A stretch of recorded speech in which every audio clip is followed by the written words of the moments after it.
พุทธองค์ท่านตรัสชี้แจงแจ่มชัดคือคนสังคมต้องการจะอยู่ที่ไหนสังคมสดใสชื่นบานช่วยกิจการ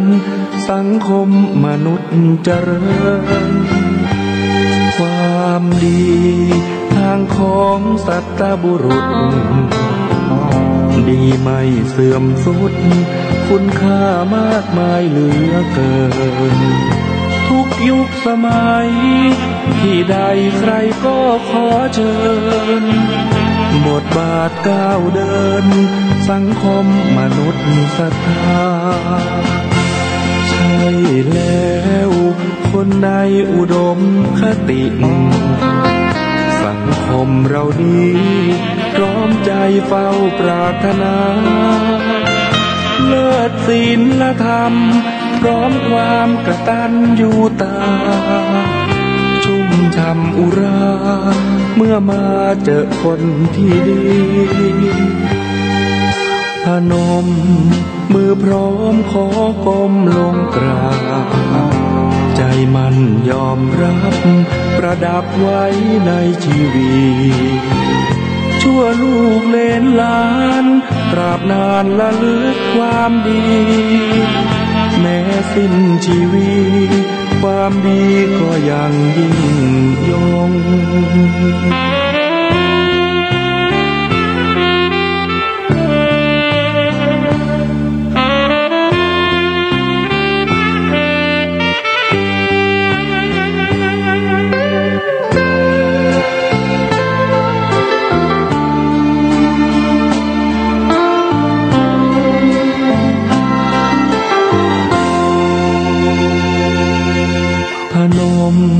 มือพร้อมขอก้มลงกรา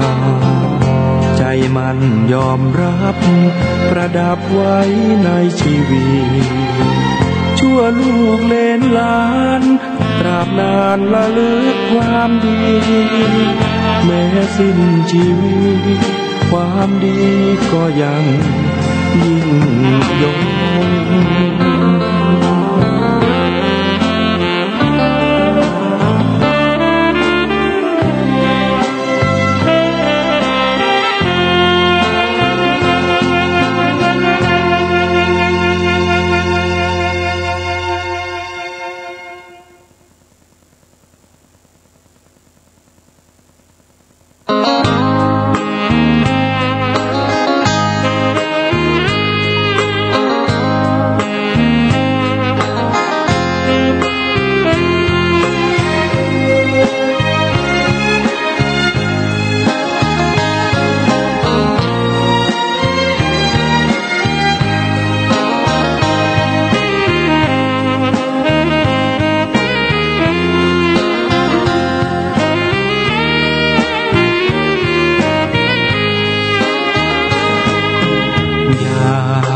เชื่อตามที่ฟังมาช่างอุราไว้บ้างเถิดน้องอย่าเชื่อตามที่ทำสืบต่อในสิ่งนั้นน้องอาจจะไม่ถูกจริงอย่าเพิ่งเชื่อตามที่เล่าลืออย่าพุทธคุณวางไว้กลางกล้าวเพื่อป้องกันเหล่าภัยลินสิ้นทั้งหลายธรรมคุณทูลวางไว้กลางใจเพื่อช่วยให้หูทั่วถึงชั่วดีสังฆคุณทูลไว้ในชีวิตเพื่อช่วยปิดปลดทุกข์เป็นสุขีโดยบุญอภิวันอัญชลีสวดสดีโดยการนิรันดร์เทิน10 นิ้วกราบแนบใต้ไหว้สาบารมีธรรมในครูบาอาจารย์พระมหาเถรานุเถระท่านเจ้าคณะพระสังฆาธิการทุกรูปทุกตนขอความสุขความสวัสดีในธรรมะแห่งองค์สมเด็จพระสัมมาสัมพุทธเจ้าจงมีแก่บรรดาสาธุชนท่านผู้ฟังทุกท่าน ที่มีโอกาสเปิดเครื่องรับฟังรายการเสียงธรรมก่อนรับตาตั้งสถานีวิทยุเพื่อการศึกษาพระพุทธศาสนาและวัฒนธรรม FM ความถี่ 104.50 เมกะเฮิรตซ์วัดฝ่ายหินตำบลสุเทพอำเภอเมืองจังหวัดเชียงใหม่เมตตาในท่านพระครูสมุวิสุวัฒน์วรกิโจท่านเจ้าอาวาสวัดฝ่ายหินทำผู้อำนวยการสถานีวิทยุคืนนี้นำธรรมคำสอนจากรายการเสียงธรรมก่อนรับตาเป็นส่วนหนึ่งที่เป็นการเผยแผ่น้ำธรรมคำสอนของพระเจ้าพระสงฆ์องค์สามเณรในฐานะที่เป็นผู้สืบต่อผู้สืบยาวในทางพระพุทธศาสนาน้อมเอิญเจริญพรให้บรรดาญาติโยมสาธุชนท่านผู้ฟังทั้งหลายได้นำไปเป็นข้อพินิจพิจารณาในการดำเนินชีวิตของเฮาแต่ละคนแต่ละท่าน บ่ฮือผิดเพี้ยนบ่ฮือผิดพลาดบ่ฮือคลาดเคลื่อนจากความเป็นจริงเฮาอยู่ในสังคมแห่งการอยู่ร่วมจะต้องมีหลักยึดหลักประพฤติมนุษย์เป็นสัตว์สังคมมนุษย์เป็นผู้มีคุณวุฒิมนุษย์เป็นผู้มีการศึกษานำพาเอาสิ่งต่างๆเหล่านี้เป็นเครื่องยึดเป็นเครื่องประพฤติปฏิบัติคัดเกลาตนตัวให้ออกจากสิ่งบ่ฮู้บ่เข้าใจคุณวุฒิคุณภาพคุณธรรมจำเป็นจะต้องสร้างเสริมเพิ่มเติมเพราะว่าสังคมยุคปัจจุบันจะอยู่ได้ดีต้องมีตามีตานอกมีตาในตานอก บอกว่ามังสะจักษุตาในเรียกว่าปัญญาจักษุตานั่นจะทำให้บุคคลหู้ตันโลกพอหันสรรพสิ่งเป็นปัญจริงตามความเป็นจริงและได้อาศัยอุปกรณ์ในการปรับเปลี่ยนพฤติกรรมให้ปรับตัวปรับใจมีอยู่ตา7ตาธรรมดานี่ตาเอามีอยู่ในการส่องพอนะมีอยู่2ตาซ้ายตาขวาแต่ตาของพระพุทธเจ้านี่เป็นตารอบขอบจักรวาล1รู้จักเหตุเรียกว่าธรรมัญยุตารู้จักผลเรียกว่าอัตถัญยุตารู้จักตนเพิ่นฮ้องว่าอัตตัญยุตารู้จักประมาณมัตตัญยุตารู้จักกาลเวลากาลัญยุตา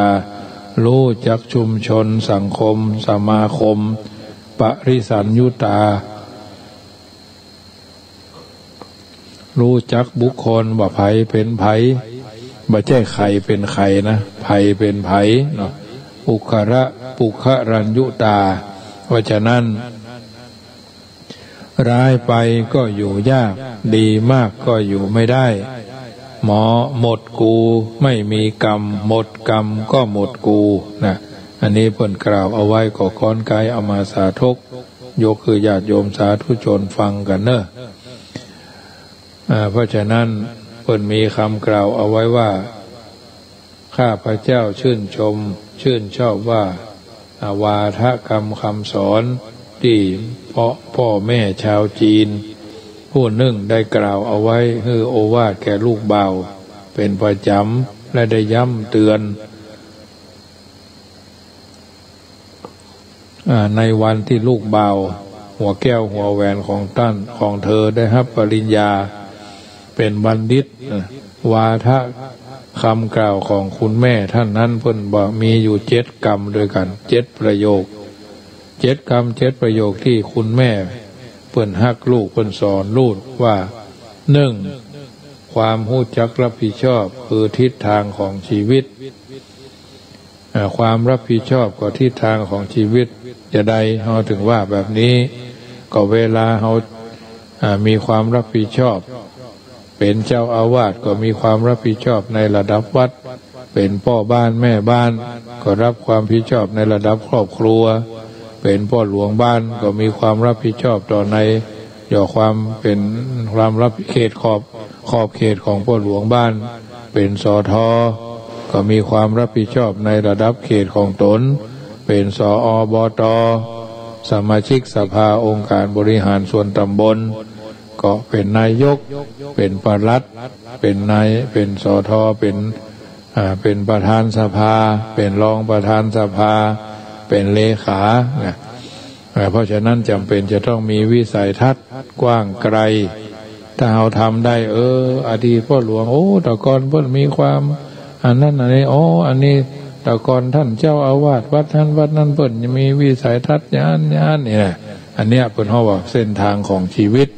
คนอื่นจะเอาไปเป็นตัวอย่างก็ได้ญาติโยมท่านผู้ฟังตลอดจนครูบาอาจารย์หนึ่งความรู้จักรับผิดชอบคือทิศทางของชีวิต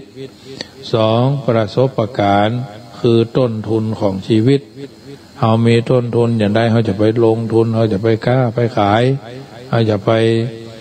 ลงเรือไปกล้าขี่ม้าไปขายอย่างก็มีต้นทุนมีกองทุนมีต้นทุนเอาไว้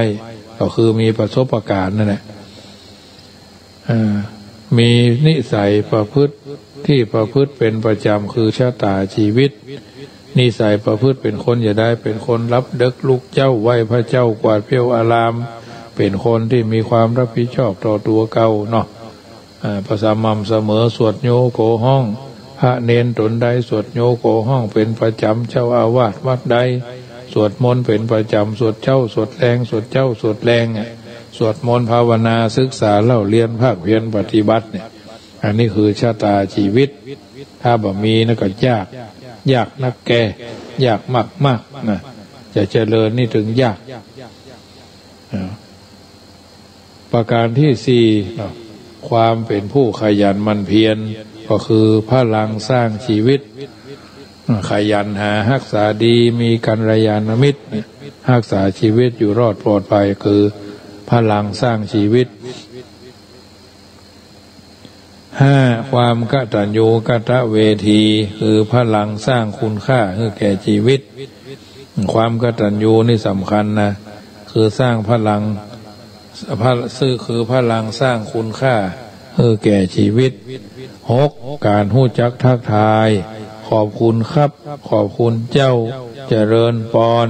อนุโมทนาโยมไปทางใดมาอนุโมทนาบุญเนอะโยมเนอะอย่าถ้าเป็นพระเจ้าก็การรู้จักทักทายขอบคุณครับขอบคุณเจ้าและให้อภัยอันนั้นก็คือความสดใสและกำไรของชีวิตประการที่เจ็ดความเป็นผู้มีมนุษยสัมพันธ์ความมีสัมมาคารวะเปิดห้องว่าและอปจายนธรรมความมีน้ำใจรู้จักให้เกียรติความอ่อนน้อมถ่อมตนคือมนต์แห่งชีวิตความเป็นผู้มีมนุษยสัมพันธ์ความมีสัมมาคารวะอปจายนธรรมความมีน้ำใจรู้จักให้เกียรติความอ่อนน้อมถ่อมตนคือมนต์แห่งชีวิตแถมประการหนึ่งหากมีความรับผิดชอบในหน้าที่การงานมีวิจารณญาณและประสบการณ์ตลอดถึงความเป็นผู้มีคุณธรรมจริยธรรมกำกับความประพฤติตั้งอยู่ในสุจริตดีงามเมื่อนั้นเจ้าจะไม่เพียงแต่ชนะ10 ทิศแต่เจ้าจะชนะทุกทิศอันนี้นำมาอุเอิญเจริญพรให้ญาติโยมได้ฟังเนอะเป็นนิทัศนะที่น่าคิดนะทุกคนถ้ามีวิสัยทัศน์กว้างไกลแบบนี้ก็จะทำให้ไม่เก้อเขินไม่ขาดทุนที่ได้เกิดมาเป็นชาวพุทธนะบ่เท่าแต่นั้นญาติโยมสาธุชนเอาตั้งหลายอยู่ในสังคมแห่งการอยู่ร่วมนี่นะวิธีที่จะบ่ให้การดำเนินชีวิตเอาติดขัดโดยประการละต่างหลายอย่างน้อยๆก็มีความเสมอภาคในการที่จะพัฒนาตนตัวให้ไปสู่จุดประสงค์และเป้าหมายก็คือพรหมวิหารพรหมวิหารธรรมเป็นผู้ใหญ่ต้องมีพรหมวิหารธรรมไม่ใช่มีพรหมวินาศนะพรหมวิหารก็คือหมายความว่าสิ่งสำคัญ ในการปกครองก็คือบ้านเมืองนั่นทั้งดีและคนบดีเนาะในวิทุระชาดกพระพุทธเจ้าได้ตรัสแสดงลักษณ์นักบริหารหรือนักปกครองไว้ว่าปัญญวาพุทธิสัมปันโนวิธานะวิธิโกวิโทการัญโยนะสมยัญโยจะสาสะราชวสติงวเสนะปัญญาพุทธิสัมปันโนวิธานะวิธิโกวิโทกาลัญโยสมัญโยสมยัญโยจะสราชวสติงวเสแปลว่านักปกครองนักบริหารและข้าราชการจะต้องมีปัญญามีจิตใจสำนึกที่สมบูรณ์ฉลาดในการจัดการทำงานเนาะรู้กาลเวลาสมัยนิยมรู้พฤติกรรมได้เช่นนั้นจึงจะสมควรอยู่ในวงราชการนะนักปกครองนักบริหารหรือข้าราชการจะต้องมีปัญญามีจิตใจสำนึกสมบูรณ์ฉลาดในการจัดการและทำงานรู้จักกาลเวลาสมัยนิยมผู้ประพฤติได้เช่นนั้นก็สมควรจะอยู่ในวงราชการคำว่าบริหารมาจากคำว่าปริแปลว่ารอบกับหาระแปลว่านำไปหมายถึงนำตนนำคนนำงานนำสถาบันให้ไปให้รอดถ้าบกพร่องอย่างใดอย่างหนึ่งยังบ่ได้ชื่อว่าเป็นนักบริหารนะคำว่าบริหารมาจากคำว่าบริแปลว่ารอบกับหาระแปลว่านำไปหมายถึงนำตนนำตัวทำงานนำสถาบันไปให้รอดถ้าบกพร่องอย่างใดอย่างหนึ่งยังมิได้ชื่อว่าเป็นนักบริหารส่วนนักปกครองก็ต้องปกครองให้ถูกปกครองให้จ้างคำว่าปกนั้นมีอยู่3ลักษณะ1ปกปิดไม่เปิดใจไม่เปิดเผยและไตรทวารคืออกุศลธรรมเช่นโลภะความโลภโทสะความร้อนโมหะความหลงเกิดขึ้นหรือครอบงำตลอดถึงความลับทางบางอย่างทางราชการก็อยู่ในวิสัยจะต้องรู้จักปกปิดนะอันนี้ก็คือปกปิด2ปกป้องก็คือ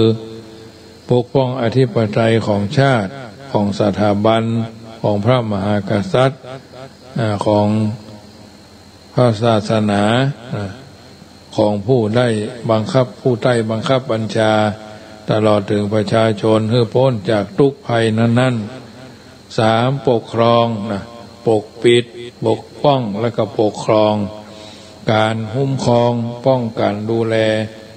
ให้ชนไทยชาติให้ชนในชาติอยู่ดีกินดีมีระเบียบวินัยเกิดความฮักใคร่ไมตรีสามัคคีกลมเกลียวเป็นน้ำหนึ่งใจเดียวกันเป็นหัวใจของนักบริหารการปกครองเหตุนี้สิ่งที่นักบริหารหรือนักปกครองที่ดีจะต้องมีก็คือ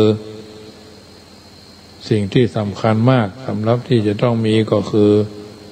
มีความรู้คือมีสติปัญญาเหตุนี้สิ่งที่นักบริหาร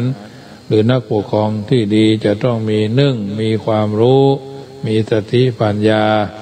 มีหูตากว้างไกลมีวิสัยทัศน์ไม่คับแคบมีความคิดมีความริเริ่มสร้างสรรค์มีความรอบคอบมีความไม่ประมาทไม่ฉุกคิดคิดไม่ฉุกคิดเฉลียวใจ5มีความรับผิดชอบมีความเอาใจใส่บ่ดูดายบ่ทอดทิ้งทั้งในยามสุขและยามทุกข์แถมประการในสัมภวชาดกท่านแสดงลักษณ์บริหารหรือนักปกครองไว้แถมว่า อัตตานังนาติวัตตยะอะธัมมังนะสามาจเรอะติเถนัปปตารายะอานัตเถนยุตาสิยานะแปลว่านักปกครองต้องไม่ลืมตัวอย่ามัวประพฤติไม่เป็นธรรมอย่าถลำไปในที่ไม่เป็นท่าอย่าใฝ่หาสิ่งที่ไม่เป็นประโยชน์นะนักปกครองต้องไม่ลืมตัวอย่ามัวประมาทไม่ขาดธรรมอย่าถลำไปในที่ที่ไม่เป็นท่าอย่าใฝ่หาสิ่งที่ไม่มีประโยชน์นะอันนี้ก็คือหลักของนักบริหารนักปกครองต่อมานักบริหารและนักปกครองจะต้องมีดีมีทั้งความรู้ก็ความรู้ดีความฉลาดความสามารถความประพฤติและวิชาเป็นอำนาจ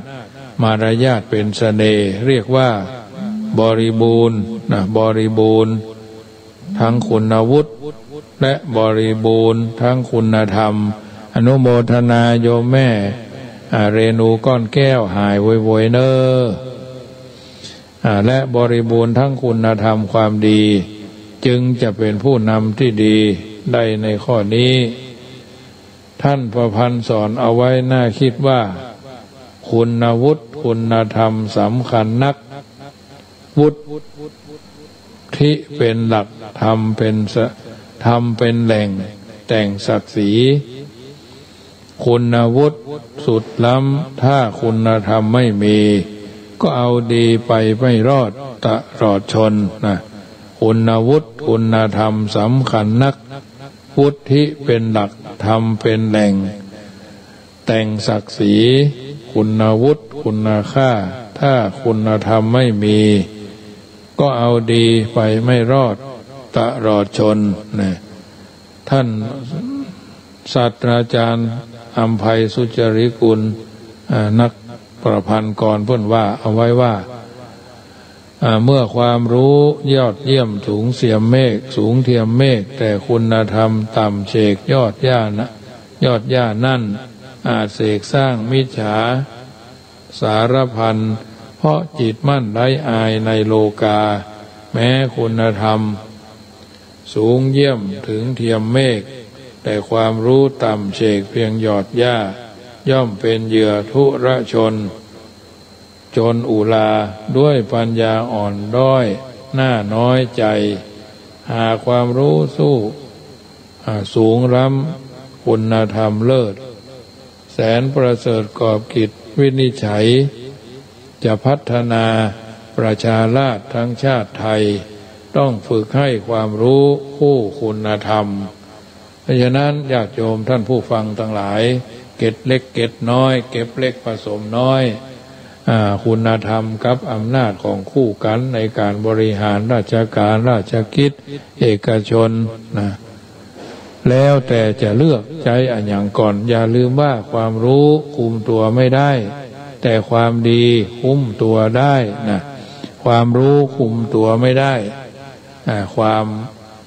ดีคุ้มครองตัวบางคนหลงเมื่อหลงลืมตนลงตัวลืมตนต้องอับจนเพราะผู้คนเกลียดชังเหตุนี้ต้องระวังไว้เสมอว่าเมื่อคิดว่าตัวเองดีคนอื่นเลวเมื่อคิดว่าตัวเองฉลาดคนอื่นโง่นะเมื่อคิดว่าตัวเองสำคัญกว่าตัวเองสำคัญตัวเองนะคนอื่นไร้ความหมายเนาะเมื่อใดใครก็ไร้ความหมายสุดท้ายก็เหลือแต่คนเดียวเนาะสิ่งที่ผู้มีอำนาจในการบริหารงานบริหารคนจะต้องมีคือพรหมะหรือพรหมที่สร้างสรรค์บันดาลประโยชน์สุขและสันติสุขคือพรหมวิหารเช่นเมตตากรุณามุทิตาอุเบกขาเมตตาความรักใคร่กรุณาความมีจิตใจสงสารมุทิตาความเป็นเบิกบานพลอยยินดี อุเบกขาความเป็นผู้มีน้ำใจเป็นธรรมนะเมื่อสิ่งต้องตระหนักและระวังบ่เผลอใจหรือนำไปปฏิบัติก็คือพรหมวินาศอันเป็นเหตุให้เสียหายและเสียหลักในการบริหารทุกระดับชั้นเพราะฉะนั้นสิ่งที่ต้องตระหนักต้องระวังก็คือพรหมวินาศเนี่ยสำคัญมากเพราะฉะนั้นเพิ่นจึงมีกล่าวเอาไว้ว่าอิสริยมะทะนังบ้าอำนาจโบราณสอนว่าถ้ายศได้ยศอย่าประมาทได้อำนาจอย่าไปเมาอันยศศักดิ์ไม่ใช่เหล้าเมาแต่พอถูกเขายอเหมือนเขาเกาให้เราคันว่าโสอิสริยังโลเกอำนาจเป็นใหญ่ในโลกบันดาลอะไรก็ได้แต่ต้องไม่ลืมว่ายามบุญมากาไก่กลายเป็นหงส์ยามเป็นหงส์ยามเป็นลงหงสาเป็นกาไก่ยามมีบุญเขายกยามต่ำเขายกเขาหยามนะยามมีบุญเขายกยามต่ำตกเขาเหยียดหยามนะสองทุจริตตังก็คือช่อราชบังหลวงแสวงหาผลประโยชน์ในทางมิชอบสามกุหกังหลอกลวงลูกน้องไม่จริงใจไม่จริงจังไม่จริงแท้แต่หลอกใช้เจ็บไม่ให้เยี่ยมตายไม่ให้เจ็บไม่ให้เยี่ยมไข้ตายไม่ให้เยี่ยมผีมิใช่ช่วยเหลือนี่ประการต่อมานิคาระหังปะคาโหหมายความว่ายกย่องคนชั่วยกย่องคนผิดคนบ่มีฝีมือเนาะคนบ่มีคนงามความดีบ่ฮือเกียรติและผู้มีโอกาสเป็นเดี่ยวอย่าเป็นเหยียบย่ำหลายทำลายคนดีคนที่มีความสามารถเสียขวัญและกำลังใจเพราะฉะนั้นญาติโยมสาธุชนวิหกนกกาโภภวามากอดอาศัยความเป็นผู้ใหญ่ก็เช่นกันเมื่อมีอำนาจวาสนาย่อมจะเป็นผู้แห่ล้อมหน้าล้อมหลังเนาะมาเพิ่งบุญญาวาสนาบารมีดังที่ได้กล่าวเอาไว้นะกล่าวเอาไว้ว่านักบริหารนักปกครองต้องเป็นผู้นำตลอดถึงผู้ใต้บังคับบัญชาหรือประชาชนทั่วไปนะที่ห้องว่าผู้ตามต้องรู้จักระมัดระวังโดยทั้งสองฝ่ายแล้วแต่กล่าวก็คือผู้น้อยต้องระวังหัวจะถูกปั่นหัวผู้น้อยต้องระวังหูจะเป่าหูเขาจะปลูกเป่าหูเนาะเขาจะถูกเป่าหูผู้ใหญ่ต้องพกหินในอกอย่าพกนุ่นต้องหนักแน่นไม่ใช่หูเบาประเภทไผ่เป่าก็ผิวเชื่อคนงานละเสียอาจจะเสียความโวยหรือความเร็วในลักษณะที่ว่าอันเสาหิน8 ศอกตอกเป็นหลักไม่นานนักผักนานไปมาผักนานเข้าเสายังไหวเนี่ยเหตุนี้ท่านจึงกล่าวว่าเป็นผู้ใหญ่ต้องหูนักแต่ไม่ใช่หูหนวกนะหูนักไม่ใช่หูหนวกเหตุนี้ท่านจึงกล่าวว่าเป็นผู้ใหญ่ให้ต้องหูหนักแต่ไม่ใช่หูหนวกนำมาอุเอิญเจริญพรให้บรรดาญาติโยมสาธุชนได้ยินได้ฟังเป็นประจำเนื้อทุกเมื่อค่ำยามคืนวันจันทร์วันเสาร์วันอาทิตย์วันจันทร์วันการวันพุธวันพฤหัสทุ่มเช้าถึง2 ทุ่มโดยประมาณวันนี้รายการเสียงธรรมก่อนรับตาก็มาถึงช่วงสุดท้ายก่อนนำรายการจากท่านไปก็ขอประชาสัมพันธ์วัดจังกรรมจะตั้งธรรมนี่เดือนยี่เพ็ง3 ผูก 3 กันด้วยกันเช่นมูราตีนกาเจ้าภาพละ99 บาทน้อมเอิญเจริญพรท่านเกิดอานิสงส์ภัตติก็99กล่องบุญละ99 บาท อันนี้สงยี่เปงก็เช่นเดียวกันเป็นเดียวกันเนอะมีโอกาสได้ร่วมกินร่วมทานเจริญพรฟังอยู่นอเป็นกำลังใจเนอะแม่บันทิม่วนใจเนาะเป็นกำลังใจมูลตีนกานิสงพระทิตนิสงยี่เปง3ผูกละ9เจ้าภาพมีโอกาสก็ร่วมกันเนอะ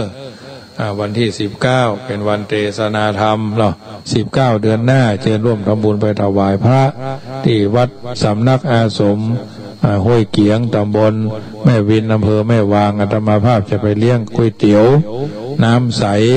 น้ำร้อนไม่ใช่น้ำนิ่งนะก๋วยเตี๋ยวก็ประมาณหลายร้อยถ้วยเนาะญาติโยมก็อาจจะไปกินไปทานกันเนาะวันที่19เดือนหน้าเนี่ยทานพระเจ้า999กองบุญละ99บาทเป็นก้าเดินทางเป็นก้าหั่นก้านี่จิปาถะเนาะในการไปร่วมแสดงความมีน้ำใจคณะผู้ถวายพระก็โยมแม่จันทร์สุดาขันติธารางกูลเป็นต้นเป็นประธานปานพเหตุจะถวายพระประธานเป็นพระสิงห์หน้าตัก50 นิ้วเนาะอันนี้ก็น้อมเอิญเจริญพรโดยกันเนอะมีโอกาสก็ไปได้หนทางดี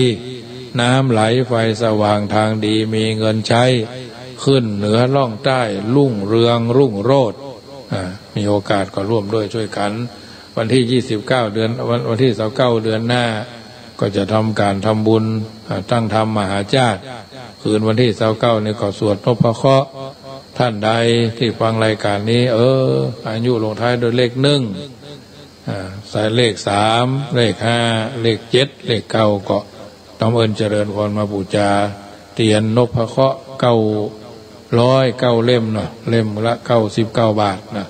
109เล่มสำหรับปี65ภัยคนใดคนหนึ่ง